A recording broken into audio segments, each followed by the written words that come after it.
Este é o podcast da Diocese Meridional da Igreja Episcopal Anglicana do Brasil.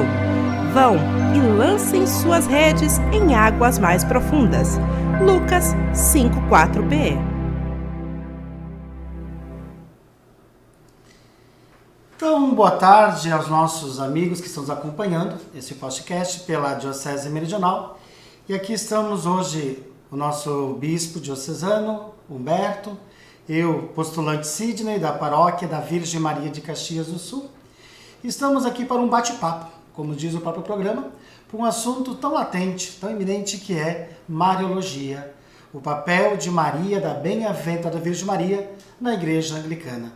O que ouvimos, o que sabemos e o que precisamos ainda descobrir. Eu queria dar uma tarde, já que falou de Maria, para as amigas também, porque hoje estamos gravando, não sabemos quando que vai para o ar, deve ir, não hoje exatamente, mas hoje, 8 de março, Dia Internacional da Mulher, que na tradição anglicana é muito forte, porque nós herdamos a tradição celta, onde as mulheres eram sacerdotisas e depois viraram abadesas de mosteiros. Então, as mulheres eram as que governavam o mosteiro, onde havia até bispos, abaixo da autoridade das abadesas.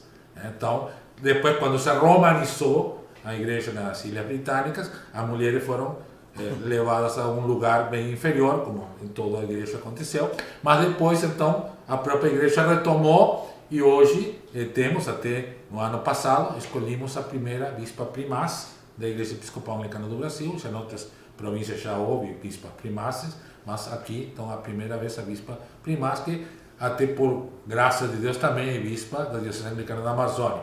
Então, através da bispa primaz e de todas as outras clérigas, a Diocese Meridional é a diocese que tem mais mulheres clérigas de todas as dioceses da Igreja Episcopal Anglicana do Brasil. São 50% do clero, né?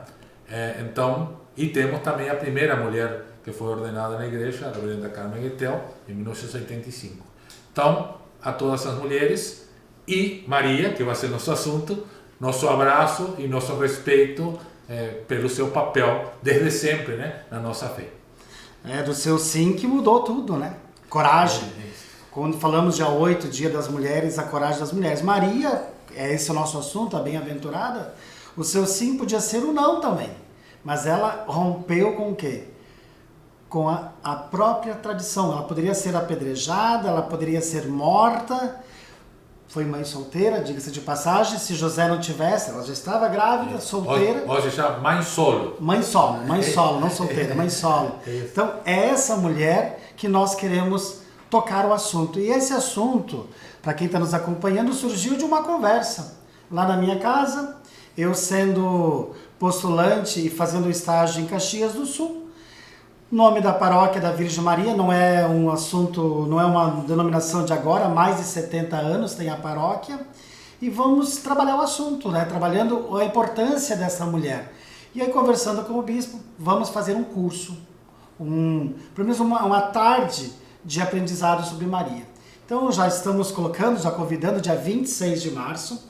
E por que essa data? Exato. 25, que é o sábado. É a festa que está no nosso livro de oração comum. É uma das quatro. Das 4 festas. Tem 4 festas para Maria. Essa é a primeira do ano. Porque é a festa da Anunciação, e se somarmos 9 meses vai ser o Natal. Exatamente. Então, essa primeira, depois vai ter outra festa antes de agosto, tem uma, e depois tem em agosto, que é a da Virgem Maria, e em setembro tem a Natividade da Virgem Maria. Dia 8. Né? Então, e se nós olharmos durante o calendário, também Maria está sempre presente, né? Em alguns acontecimentos, no próprio Natal, na própria Páscoa, né? Então, ela não está avulsa, ela tem a sua importância como igreja. E é isso que nós queremos, no dia 26, por isso, dia 25 é a festa da Anunciação, dia 26 é o domingo seguinte, onde vamos ter então essa tarde de estudo. E é uma tarde de estudo ecumênico, é bom dizer, que foi convidado irmãos da Igreja Católica Romana, os presbiterianos, os luteranos, que já confirmaram presença. Por mais que para alguns não tem na tradição deles o assunto, né? Estão aptos a ouvir e compreender e também, quem sabe, nos ajudar a refletir. Ajudar a refletir. Não, porque nosso ethos anglicano, o ethos anglicano, que seria a forma de ser, né? Da mesma palavra em ética, né? O comportamento correto, o que seria, né? Então o ethos anglicano é a forma de ser, o jeito anglicano, como se chama em português, não existe a palavra jeito, que não existe em espanhol, em outras línguas, né? O jeito anglicano de ser, né? Então, esse jeito anglicano de ser é ecumênico por essência.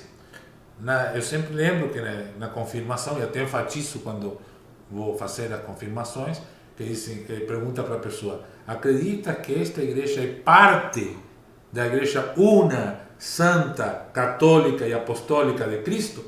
Parte. Então, quer dizer, não sei se outra igreja diz que é parte de alguma outra coisa.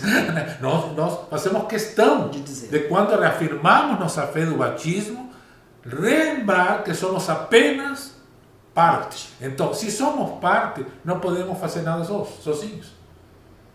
Porque senão fica parcial. Né? Fica em parte. Parcial significa em parte. Né? Então, sempre que possível, claro, né? Em tudo a gente não pode, nem tem condições, até porque as outras tradições também têm sua própria vida, suas próprias ênfases, né?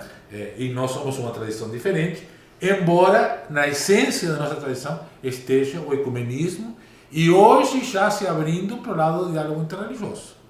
Né? Mas o ecumenismo, sim. Então, dentro da tradição anglicana, há algo que chamamos de ecumenismo interno.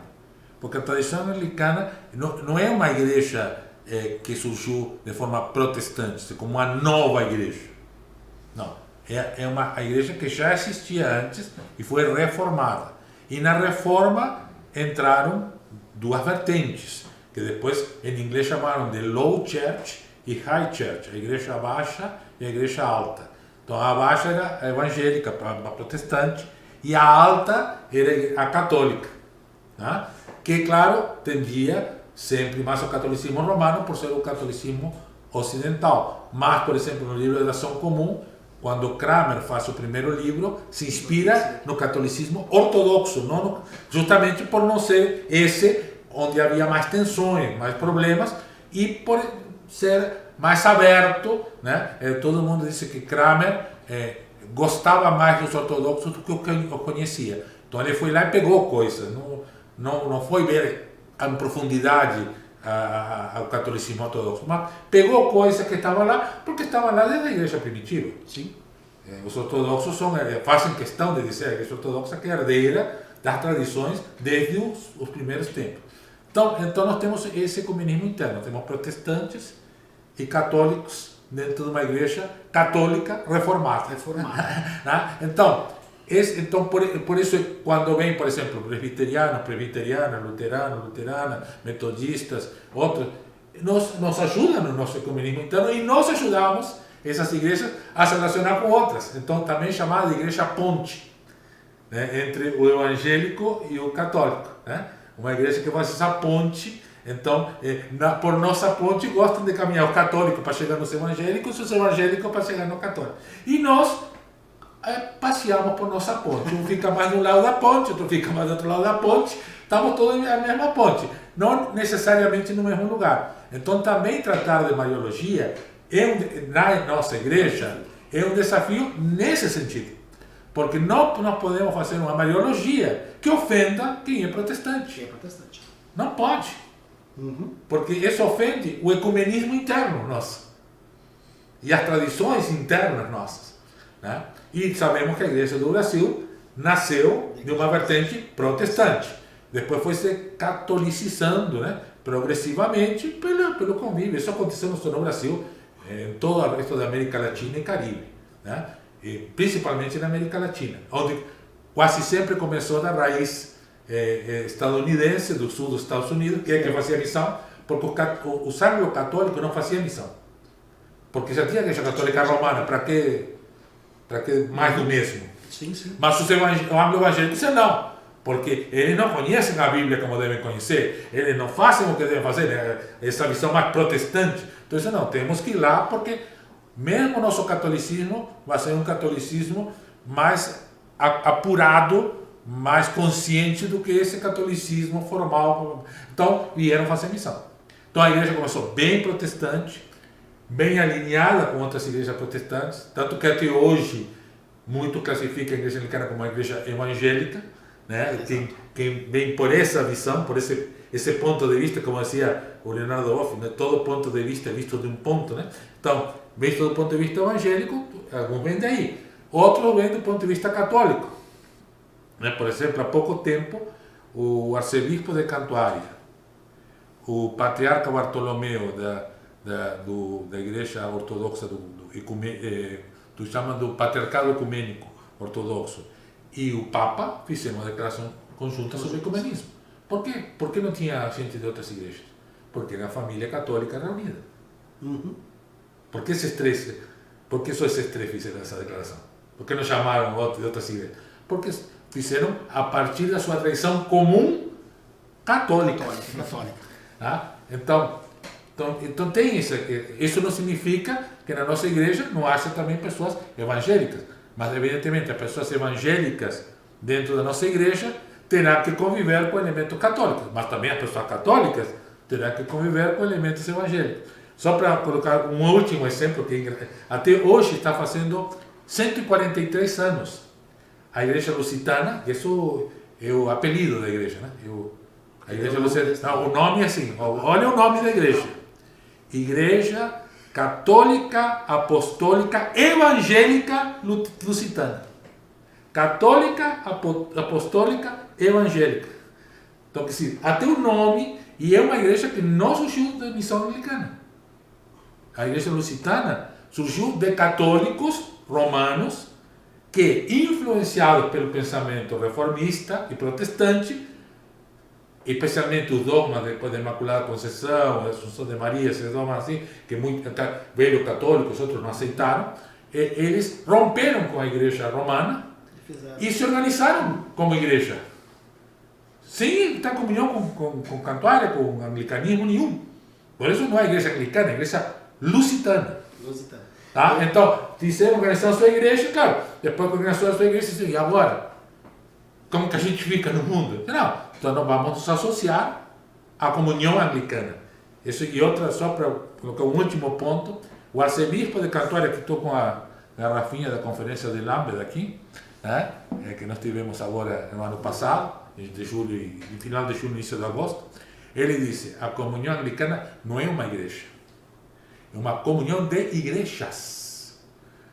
Então não é uma igreja única, são igrejas diferentes em comunhão. E o que nos faz ficar em comunhão? Uma tradição comum, que chamaríamos de tradição anglicana, mas é uma tradição dinâmica, não é uma receita de bolo. É uma tradição dinâmica que é seguir o caminho desse acidente histórico que é a igreja anglicana. Foi surgindo por um monte de erros, de problemas. Aliás, o pecado foi que gerou a igreja anglicana. Não foi a santidade.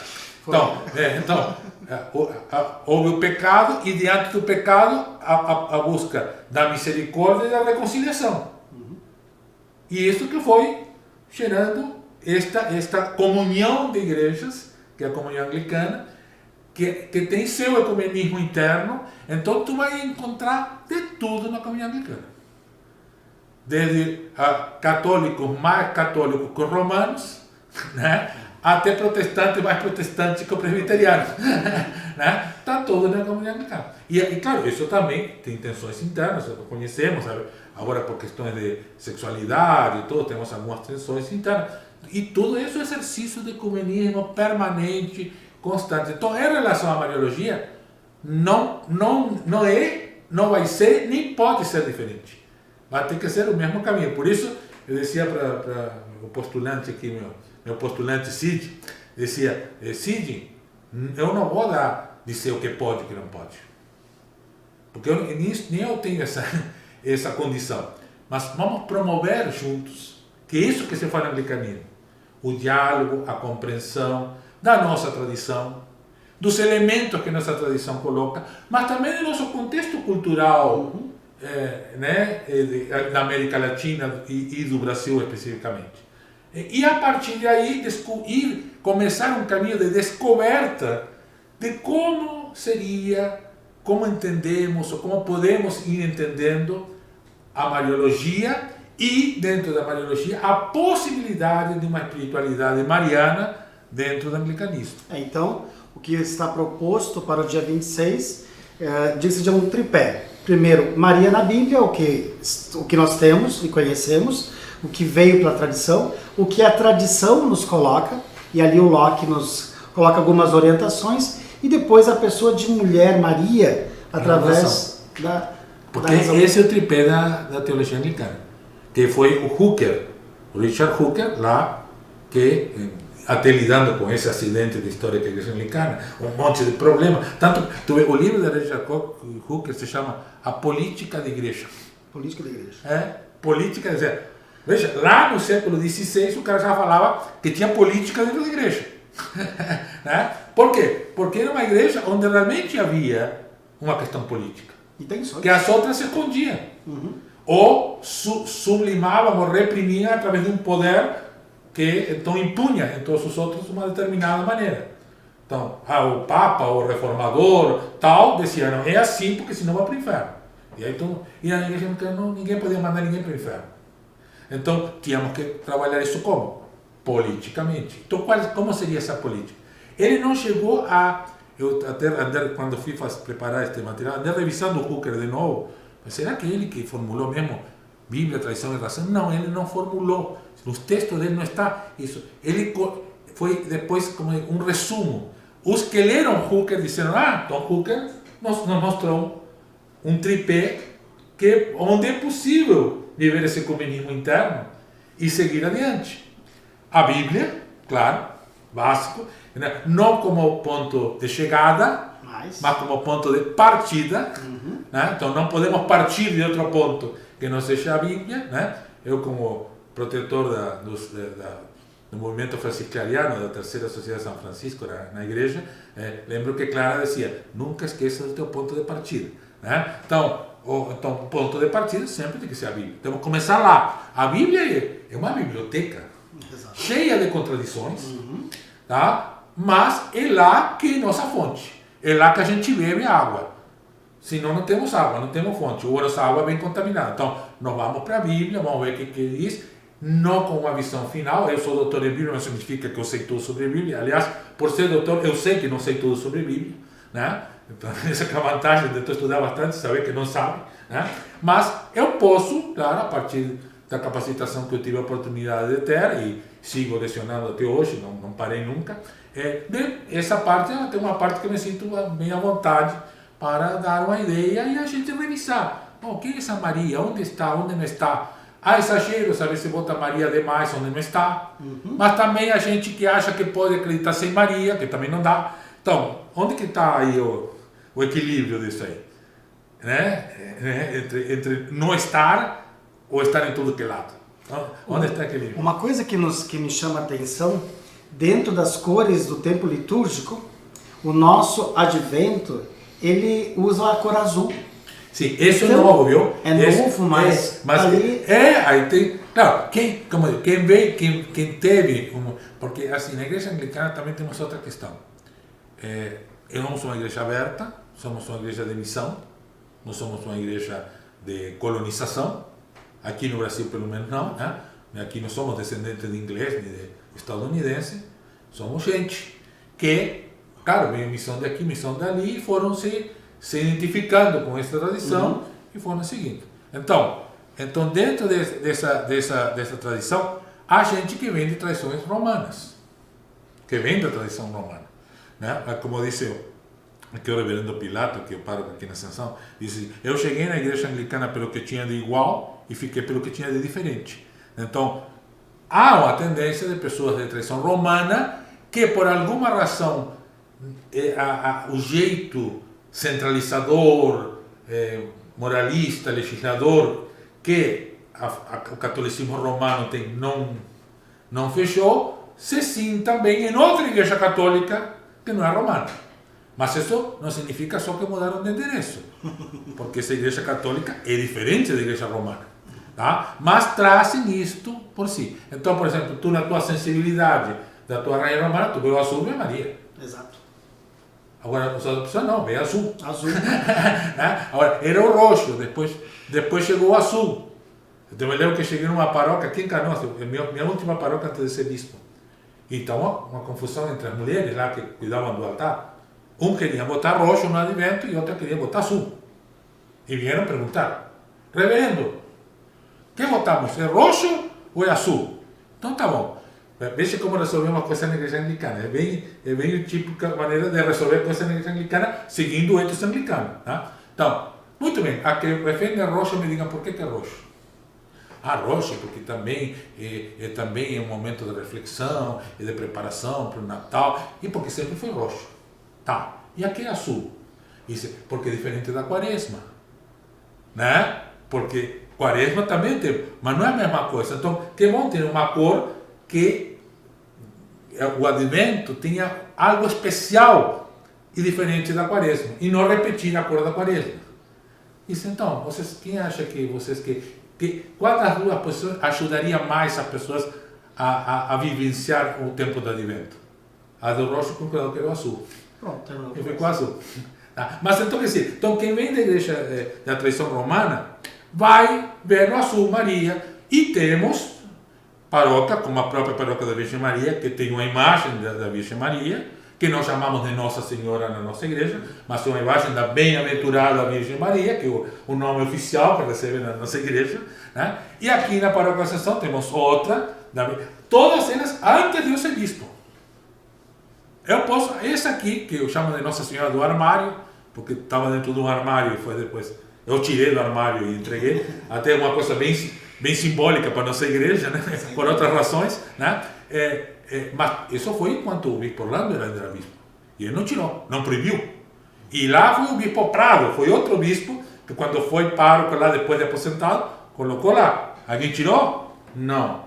E além dos ícones que temos por todo que lado, de Teotocos, que é a Mãe de Deus, que é Maria com o Menino Jesus, por toda a catedral e vários outros lugares, alguém tirou? Não. Então a pessoa chega lá e vem isso e diz, e agora? O que fazemos com Maria? E a gente não sabe porque nunca parou para pensar. Então está na hora de parar. Por isso, dia 26, já convidamos de antemão, de manhã, às 10 horas, teremos o culto. Um culto muito bonito, porque vai ser recebido um ministro leigo, 2 novos irmãos que vão fazer parte da nossa comunhão anglicana. Eles vão ser recebidos, porque quando são crismados a gente não confirma de novo, quando são ordenados a gente não ordena de novo, porque somos parte da igreja católica. Vai ter um almoço e à tarde vai ser esse curso que começa às 14 e até por volta de umas 17h30. O lindo aqui desse trabalho, Bispo Humberto, é que já está motivando outras paróquias. A curiosidade, o interesse. Olha, nós lá na Serra Gaúcha, 130 quilômetros de Porto Alegre, já temos 8 paróquias aqui da Grande Porto Alegre que se sentiram motivadas a ir. Isso é muito importante, porque já tivemos um movimento chamado Mutirão do Avivamento. O Mutirão do Avivamento surgiu porque uma paróquia tinha demolido o salão, não tinha dinheiro para construir, estava desesperada, e as paróquias amigas disseram, não, vamos lá, vamos fazer uma grande promoção e juntar o dinheiro para levantar o salão. E a partir daí, e depois morreu, aquele mutirão foi se esvaziando, morreu. Né? E o bom do mutirão é que trazia o espírito diocesano. A diocese somos todos nós. Exato. E todas nós. Né? Então, uma paróquia faz uma atividade. Né? Nesse caso, até de manhã é uma atividade mais da própria paróquia, de tarde uma atividade já aberta, inclusive em Caxias, no contexto daquela paróquia, mas que diz assim, tem outras pessoas que querem participar? Bem-vindos. Quando uma paróquia faz uma promoção, um galeto, pode vir gente de outra comunidade ajudar. Então, esse espírito diocesano, de abrir e sempre convidar outras pessoas, quem quiser pode ir, quem não quiser não pode, e se depois houver interesse em fazer em outros lugares, ou continuar essa reflexão de outra maneira, que eu acho que eu vou promover isso, porque acho necessário que continuemos esse processo, faremos em outros lugares para que outras pessoas possam participar. E uma coisa que eu acho muito bom do encontro, que ele vai iniciar antes do próprio encontro. Por quê? O ônibus que vai sair aqui de Porto Alegre, de Cachoeirinha, que é a previsão, já vai pegando os nossos irmãos de movimentos de irmandade, de pastoral. Então, o próprio ônibus já vai ser uma festa. Um encontro. Um encontro, né? Já vai ser um momento de celebração. Esse é o postulante de guia turístico, sabe? Juntar gente no ônibus. É comigo. Aí chegando em Caxias, pronto. E aí o encontro. Então, fica aqui, procura-nos através da Secretaria Diocesana, dos nossos canais, para fazer parte desse dia 26. E nós temos aqui, vocês não estão vendo, mas do outro lado está a Vivi lá, né, que é da Coordenação da Juventude, da Livraria e Inclusividade aqui. Cid, eu queria saber de ti, como é que tu vê a fé mariana, como é que ela funciona para ti? Já digo tudo, eu venho da tradição romana e para mim, Maria é mãe, né? Aquela que abraça, que acolhe, aquela que apontou Jesus Cristo. Para mim, a grandiosidade de Maria é não ter sido apenas a mãe, mas foi discípula do próprio Filho. Fazei tudo o que ele vos disser. Ela apontava. Na hora que os discípulos estavam todos fugidos, com medo, por causa dos romanos, ela, venham cá, meu filho não morreu por nada. E aí começa, tem o Pentecostes e a igreja começa. Então, é aquela que mostra o Cristo para mim. Ela que aponta o Cristo. Então, ela ter já dado o seu sim, já foi uma revolução para aquela época. Uma menina pequena, 13, 14, 15 anos, isso é de menos importância. Se foi virgem ou não, se era uma donzela, para mim não importa isso. Para mim, a grandiosidade de Maria está no seu discipulado. Apresentou o Filho para nós. Fazer o que ele vos disser. Maria é modelo de discipulado, é uma maneira de encarar, né? Mas isto está dentro da liberdade anglicana, porque o Cid pode ter essa visão e outra pessoa da mesma igreja pode ter outra, ou pode ter uma fé na qual nem quer pensar em Maria. Na única pessoa que não dá para não pensar é em Jesus. É em Jesus, isso não dá. Isso não dá, né? Bom, se eu tenho uma fé que construí sem pensar e me referir a Maria em absoluto, isso é impossível, porque no Natal vou ter que me referir a Maria, mas só no Natal, acabou. Tá bom, bingo, tá bom, tá bom. Agora, há outra pessoa que, como tem isso que eu falei, isso que provocou, porque nós colocamos elementos, né? Não é que chegamos numa igreja e não tinha nada de Maria e dizíamos, nós queremos Maria aqui. Não, já estava Maria. Já estava, lá em Caxias já estava. Em Caxias e em muitos outros lugares. Não todos os lugares, mas em alguns lugares já estava. Então, onde estava, pessoas que chegaram, querem saber. E aí? E agora? Né? Temos um documento que vamos usar como base, que é do Darcy, que é a Comissão Católica Romana Anglicana. Nós temos comissões bilaterais. Então tem uma que é católica romana e anglicana, e temos outra comissão que é ortodoxa, que eu participo, com a Igreja Ortodoxa.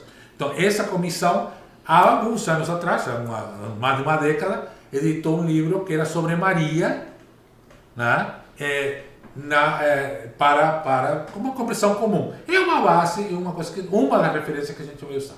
E, concluindo, né, praticamente, nós temos até a oração da Bem-aventurada Virgem Maria. Temos até isso. Então não é uma coisa inventada, não é uma coisa que saiu de hoje. Na espiritualidade franciscaniana, na companheira devocional, que é o livrinho está lá também esta oração. Para este grupo, vamos também examinar isso dentro do processo da reflexão. Então, meus amigos, minhas amigas, meus irmãos da Igreja Episcopal Anglicana do Brasil e quem nos assiste, veja, é um encontro muito pertinente. Faça-se presente, dia 26. E se não puder e quiser organizar outra reflexão ou colocar seu espaço como continuidade, também entre em contato com a gente para darmos continuidade a essa reflexão. Foi um prazer estar aqui com o Cid, com a Vivi lá do outro lado, e que Deus em Cristo abençoe cada um de vocês e suas famílias. Amém. Neste dia e para sempre, e em especial as mulheres, nas suas lutas por justiça, dignidade e paz.